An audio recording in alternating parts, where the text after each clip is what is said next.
he was really spearheading a new way of looking at fashion, menswear, women's wear, presentation of fashion in a very aggressive, confrontational way. But then when you strip it back and look at the clothes, there's just amazing bits of cut and tailoring.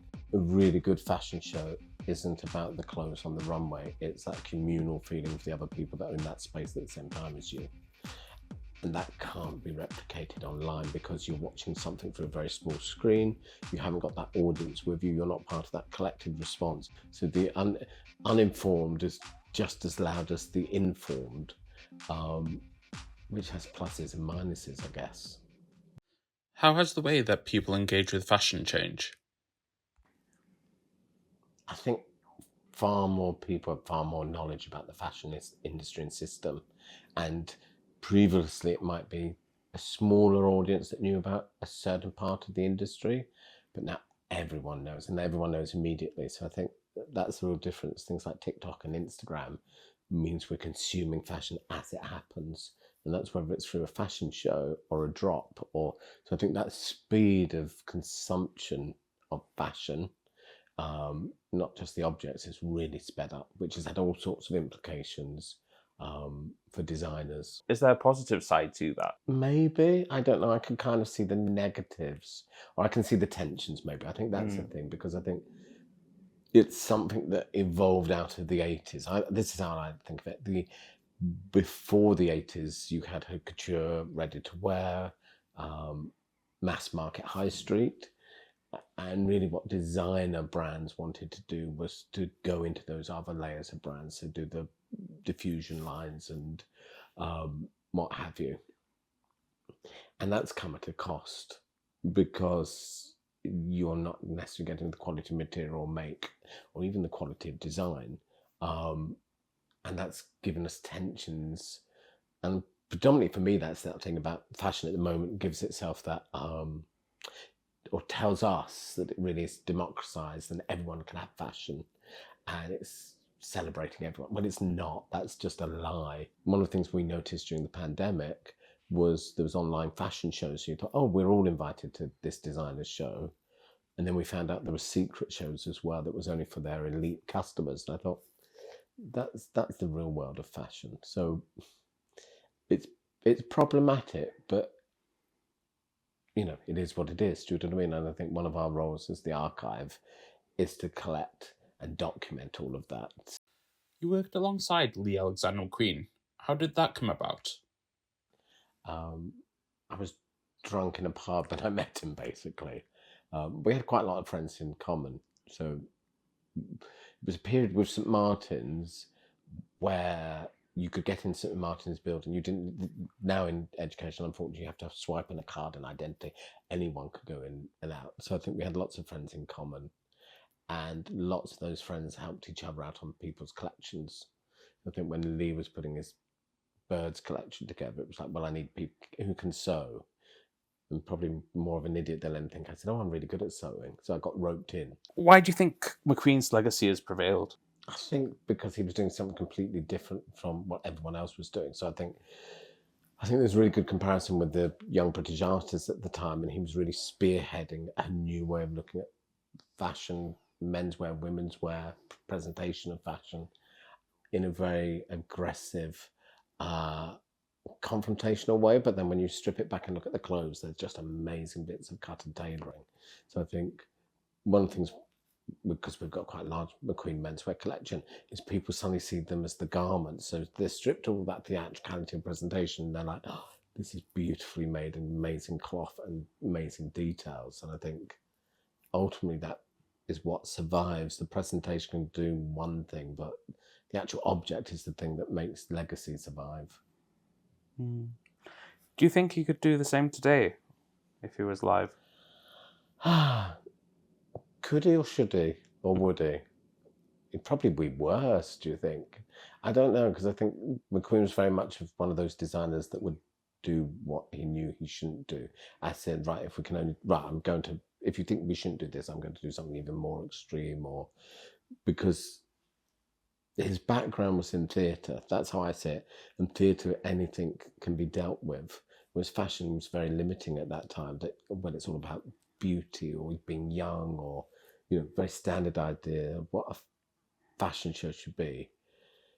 And I think he would be wanting to push that. And I think that challenge the designer has now with that instant reaction from TikTok and, would be something that he'd want to engage with, I'd have thought. Do you think he knew that those sort of images would last? Like the images of McQueen shows are going around social media all the time still. Did he know at the time that he was doing that? Yeah, I mean, I think that comes back to that background in theatre and all his references being quite a lot of them film, is even in those very early days when there's no money, he's thinking about the jewellery and the headwear and the eye contacts and the nails, and so it's that whole package, and doing collections of 70 outfits. He could have done 12 outfits and none of that, but so instead of stripping it back, he was like, well, I'm going to do as much as possible to really blow people's minds. And I think that's about creating a head-to-toe image, isn't it? Something that's startling. What impact has social media had on fashion shows? It's made people think they're getting the same experience when they're not. Because I think a really good fashion show isn't about the clothes on the runway. It's that communal feeling with the other people that are in that space at the same time as you. And that can't be replicated online because you're watching something through a very small screen. You haven't got that audience with you. You're not part of that collective response. And that collective response can be positive and joyous, or it could be repulsive. It doesn't really matter. That's that theatrical thing in terms of you're sharing that moment with other people. But what's different from theatre, predominantly, it's a one-off experience. It's never to be repeated. And so I find it quite interesting when I talk about some shows and say, well, you might see imagery, but it hasn't captured what that show meant to be in that room. And that's because that's a shared experience. With the effect that phones have had on shows, do you think maybe we should ban phones from shows like The Row did, or what's your take on that? It's a difficult one, isn't it? Because the problem isn't the phones, it's people being rubbish at taking good photos. Do you know what I mean? I think people think, oh, it's just a model walking down the runway. It's really easy to take a good photo, and it is so not. And therefore, I think that's the problem. We're constantly seeing really bad imagery or really bad video that's wonky, out of focus. And I think that's doing a disservice to the designer because it's not about communicating his or her ideas. And I think, and that isn't necessarily just about control, it's about the purity of those ideas. So other people say, I love them or I hate them or whatever. So I think they don't really, I don't think they help. When I go to shows, I don't have my phone out. I'm not recording because I think, well, there's professionals doing that. So there will be imagery. They're not reliant on me to have the photos afterwards. So I want to be in the moment of experience that show. And I think phones get in the way of that. Do you think the sort of social media and phones have changed the tolerance also to what you can put on the catwalk, and they seem to have gotten a lot more tame compared to the crazy stuff that were put out there? Do you think that's part of it? Well, it was easier. So if you look back at the 90s, I think it was an interesting period because fashion had matured enough in terms of its presentation. So, in 97 we had fashion theory. So academically, people were able to talk about fashion in a way perhaps it couldn't do before then. And also designers were then approaching fashion as a system in which they might operate or they might disrupt. So they were really aware of how they had to operate or not, a bit like the fine art market. But it was quite a limited audience. You were also communicating with people that were as well informed about all of that as you are, whereas now you've got everyone, from people that have no knowledge to no interest to slightly, and that's difficult because they all have sort of an equal voice as well. So the uninformed is just as loud as the informed, which has pluses and minuses, I guess.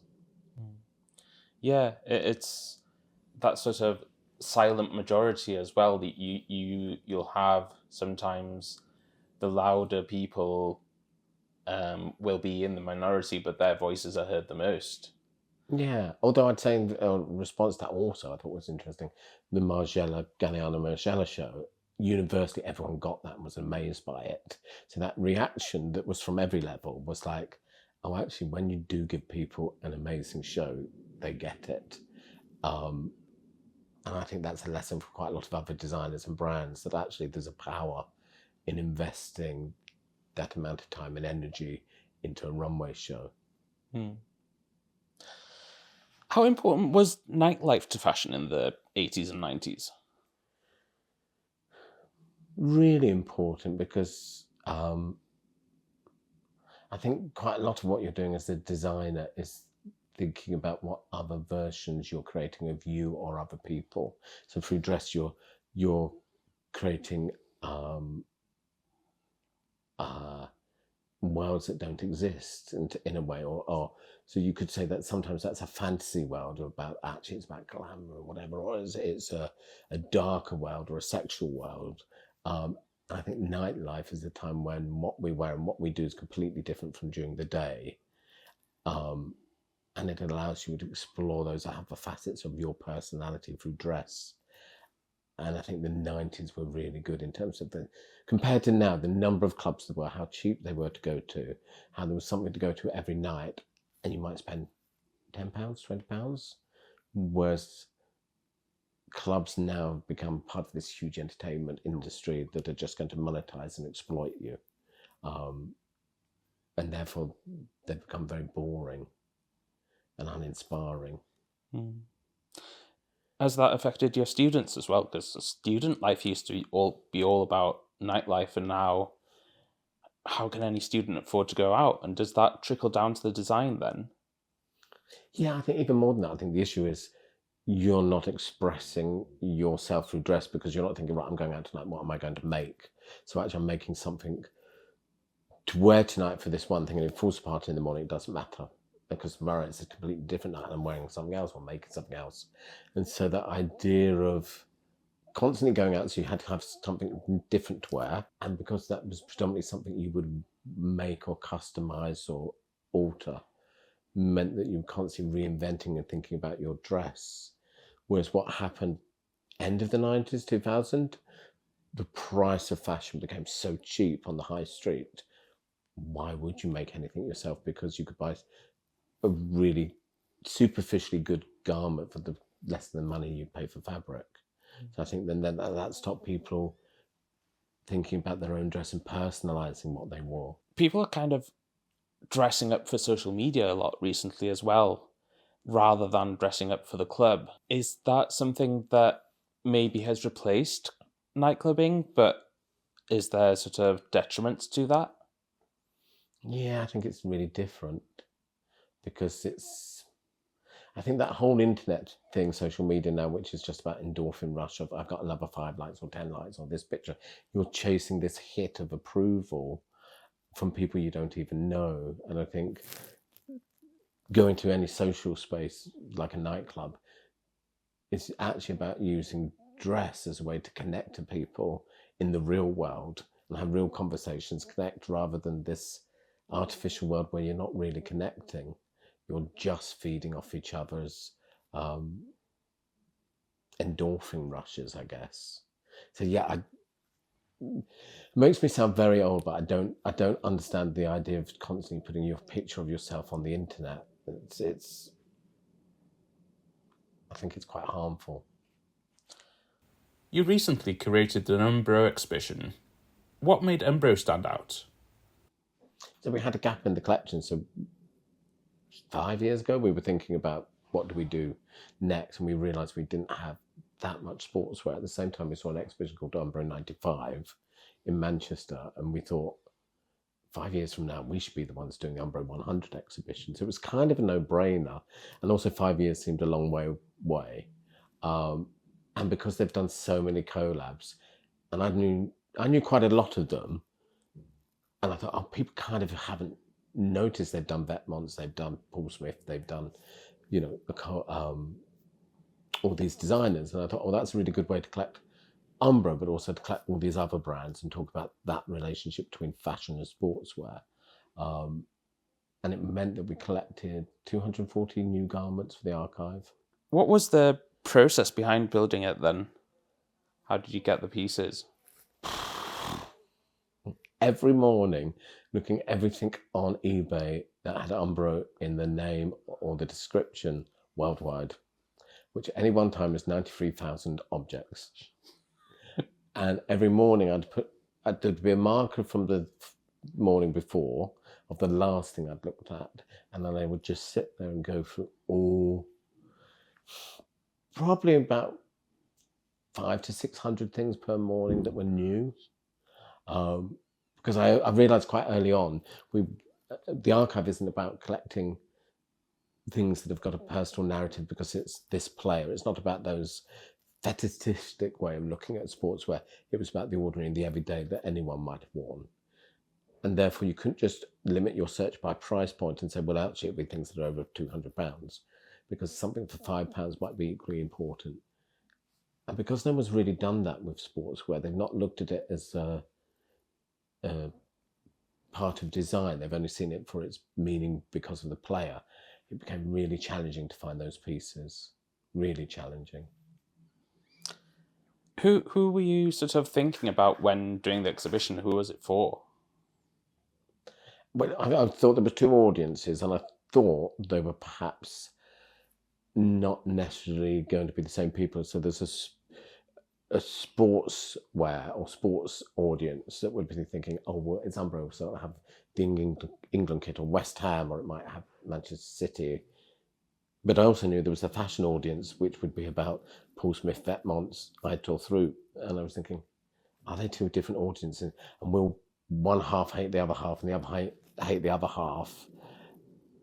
And will they get it? So it was also informed by an exhibition at the V&A, which was probably about 10 years ago, 12 years ago, which was called Fashion versus Sport.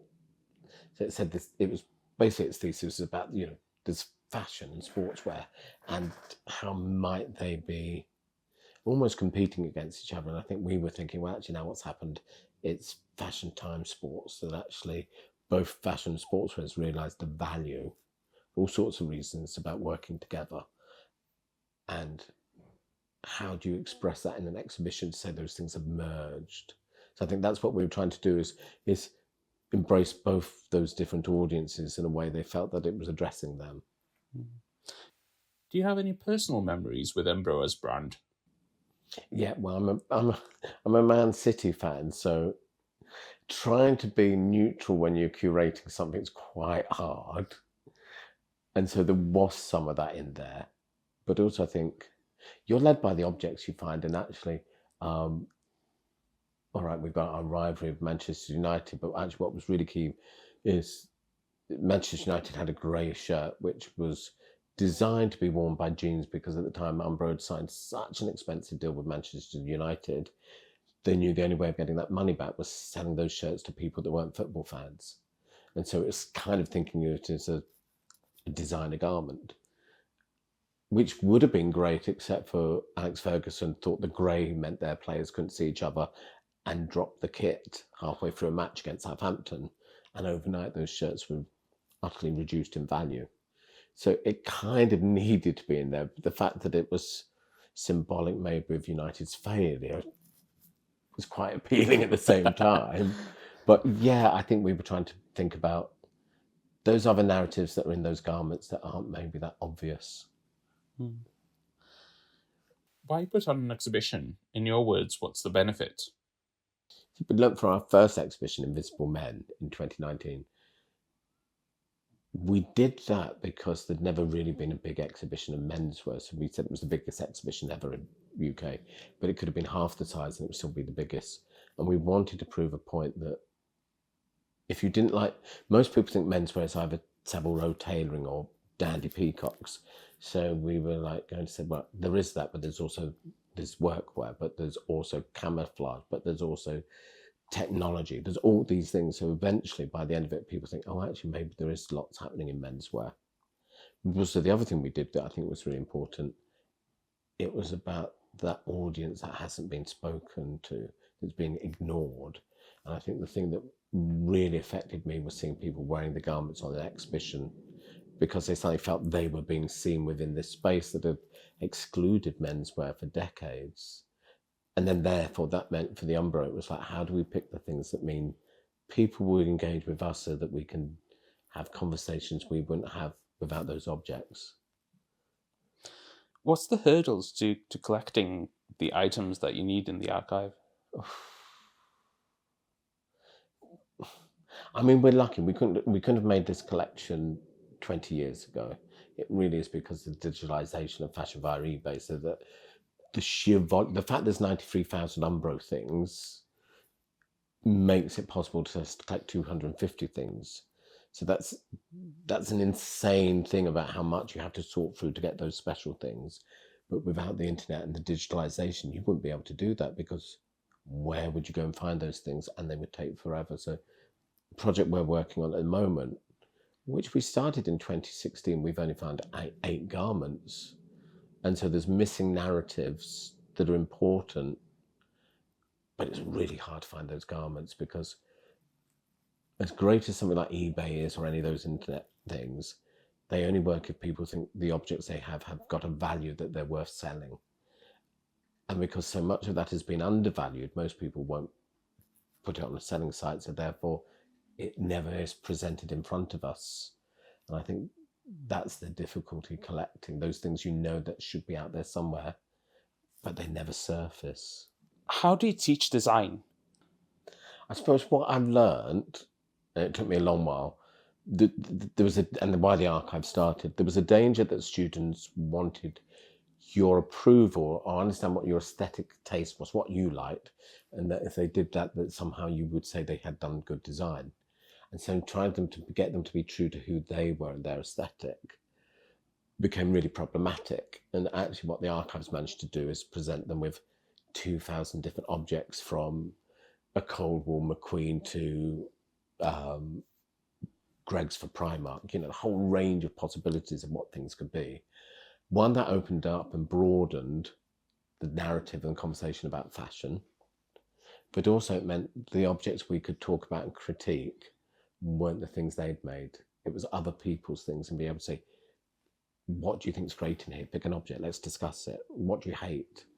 And so it just liberated us. Before this, we had no garments in the teaching space, which sounds insane that you're only talking about garments that don't exist. And so a student would describe what they were going to make, and I'd say, well, in your head, that sounds amazing, but in my head, it's something completely different. And when we see it, it'd be something completely different again. So it's very hard to give you feedback that's not subjective on that. So yeah, it's radically changed how you teach design. How do you think AI will fit into the way you teach? I don't know, which makes it both scary and exciting. I mean, I know how I use it. I use it as a tool like anything else, predominantly for writing. Some image manipulation, but I think that's just a continuation of what we've done with Photoshop, so it doesn't feel that new, it just feels slightly better. But with writing, I use it for generating ideas of different ways of talking about things stylistically, because I think there's something about writing for me that feels very finite, because I'm writing about things and wanting to capture a take on what an object is. So there's factual, and then there's narrative, and I want that narrative to work in a way that's engaging and gets people interested in what we're writing about. So for me, that's my use of AI at the moment. But for design, it's a tool like any other tool. The danger is, well, does the role of designer disappear because if AI is just about crunching lots of data to tell you, actually, when 2 years from now we want to wear this colour and this style of garment, then where does a designer fit into that? But having said that, coming back to what the archive does, I was frustrated that we were still teaching fashion as if we were in a couture house in the 19th century, fitting one garment on one model. And it's like, well, this is a mass production industry. No one's doing couture. Even couture, those things are still being made for other people.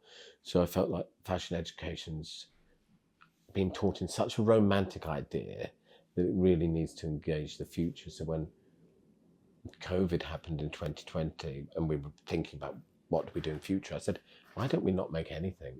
Why don't we just think about fashion rather than make it? And I think we need that radical thinking about what we do before we make. There's a tendency just to say, let's just make more things. And it's like, why? What's the point of making more things? What are they going to do that the things we already have don't do? And so maybe that's something we should be thinking about. What do the students come in thinking about? Like, are they aiming to be the next big creative director, or what is the general sentiment there? I think there's a danger that the industry, I always used to compare the industry with X Factor, because it's seen as this dream job that you sort of win, you do X, Y, and Z, and then you get to be a creative director, as if that's a job anyone would want. And it's like, well, what is it you think that job might be, and why do you want that? And that's a naivety, I guess, in terms of thinking how the system works and what people's individual roles might be and how creative or not they are. So I think one of the good things we do is lots of internships. And students quickly realise they might like an aesthetic of a brand, but they don't like their working practice because it might be all digital, or it might be all hands-on. One student I remember went to Paris and hated the designers, like loathed their aesthetic. But after a week said, oh, I love it here. It's a small team. We have champagne at 7 o'clock every night. It's amazing. They quite quickly got over to their aversion to the aesthetic. And I think that's one of the important things you learn. It's about what things do you value in your life, rather than just that thing of what you think the industry might be giving you. Are you hopeful about the sort of the way things are going for designers and the future there is? I suppose I meant to say yes, but I don't feel that hopeful, because it's a job that people already in the industry don't particularly want to be, because the churn of creative directors, still the idea that you just get rid of the team and that solves your whole problem with a company that's not working is not actually looking at why those issues might be there, and then predominantly normally not to do with the design. And even if they're to do with the design, it's why have those people being given the job? And again, that's not to do with the designer, that's whoever employed that person. And I think we need to rethink that whole system of why has the industry still wants to keep alive the names of designers that are long dead. You know, designers dead before you or I were even born, but they're still being used as branding and marketing. And why do we still want to do that in the future? To think of the designers we might be teaching now, do those labels really want to continue? Are those designers dead? What's the reason for that? How do you manage the expectations of the designers you teach? I suppose again, the archive is really useful for that, because it has captured the whole careers of designers, from designers that maybe have lasted 4 or 5 years, designers 10, 20 years, or designers or brands, say like Burberry, that have gone through multiple creative directors. So you can say, well, actually, we can talk through the career of individual designers through the objects in front of us, and you can see how creative they've been able to be, or how actually they've been reined in because of the brand they've had to work with. Because there's lots of, just think of Raf Simons at Calvin Klein. And I think that's a good way of saying, well, actually, what is it you want from the industry? Because there's examples of really good designers here, but they've still had struggles within the industry. So how will you cope with those issues when they arise? Of course, you've had a handful of designers go on to have great success. Tell us a bit more about them and why they got there. Yeah, well, I don't know, because I think we're always in a danger of talking about it. I was talking to someone the other day that I said sometimes I can think of people say, oh, but all these successful designers. And I think, well, I also talk the ones we think are unsuccessful, or do you know what I mean? I'm responsible for all of them, not just the ones we know about. And I think that comes back to that student that went to a house where they hated the aesthetic. They're really happy where they are and what they're doing in the industry. So I think I'm kind of always wary when I'm talking to students that want to go into the industry and be an eponymous brand. Why do you want to do that? And if you do want to do that, you've still got to do freelancings to support that business. So who are you going to freelance for? So you're still a jobbing designer. And I think it's getting them to realize how hard that is. because you're competing with Prada for rail space in Selfridges, for example, except Prada are front of the queue for manufacturing and production, and you're at the back of that queue. So I think there's a responsibility to explain all of that to students so that they're not going in that end of the industry blindly. What are the things that students don't know and that they need to learn? What's the sort of laundry list of things? It's difficult because some of those things you only learn when you experience it. So the shop that never pays you, or the store that says, oh, your sell-through hasn't been high enough, so we're returning everything. So that's really about the imbalance of power within the industry, that how you can be exploited. The licensing agreement that you have to sign because you need the money and then realize you're getting shafted. There's so much that you can tell people, until that really happens to you, you don't really learn that lesson. But you can warn people of those pitfalls, because those are the problems that have been going on for decades. They're not like a new thing, because there's a limited amount of talent maybe that surfaces globally, and there's a lot of people that understand what that talent is and how they can exploit it, and then keep on exploiting the next designer and move on. So it's being wary and also realizing your value. So I can think of a designer, I say this to all the students, your voice is as valuable as any other designer that shows at Fashion Week, because you're shown within the same arena. So though you might be tiny compared to, say, Burberry, you're still in that same space. So therefore you're as legitimate as Burberry. And you've got to realize that and actually understand your own value within that system.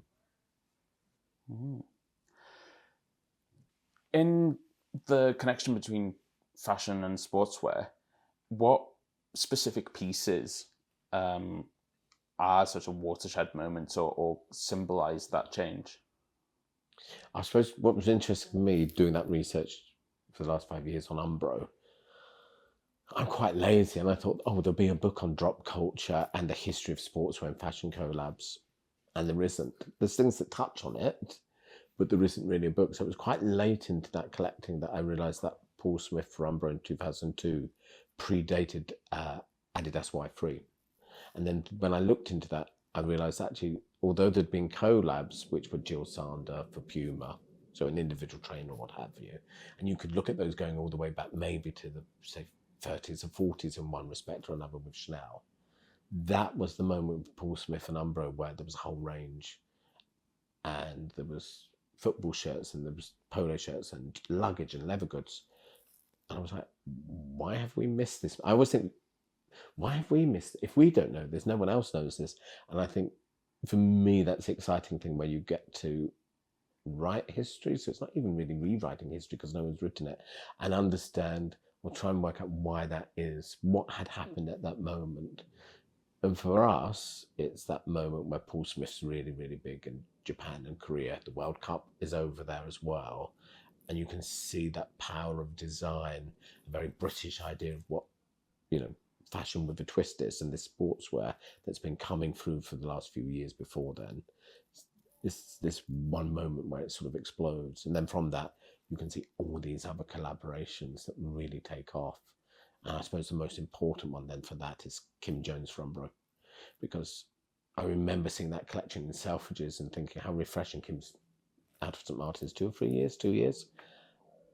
And this product you can buy, it isn't the very expensive designer, it's accessible, and it's a language of design that we all wear.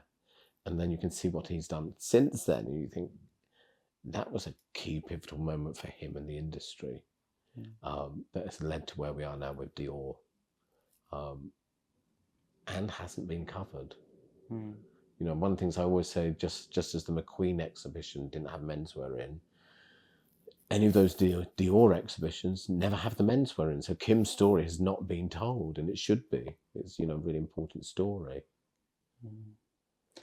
Yeah. Do you have those pieces as well in the archive now? Yeah, because I think it's important. Unless you've got the objects, you can't really tell that narrative, and you can't understand how the design is there. Because we can look at imagery, but actually there's things we've collected that there are no images of. And I think that's kind of important, because I think we do think still oh, well, it's only 20 years ago, there's bound to be lots of imagery, and there isn't. And so that collecting is one way of getting that knowledge. So even the knowledge of how big that range was took us a few years to realize how many different things had been produced, and therefore why it was a significant moment. Mm. Have there been any pieces that have completely sort of changed what you thought you knew about something?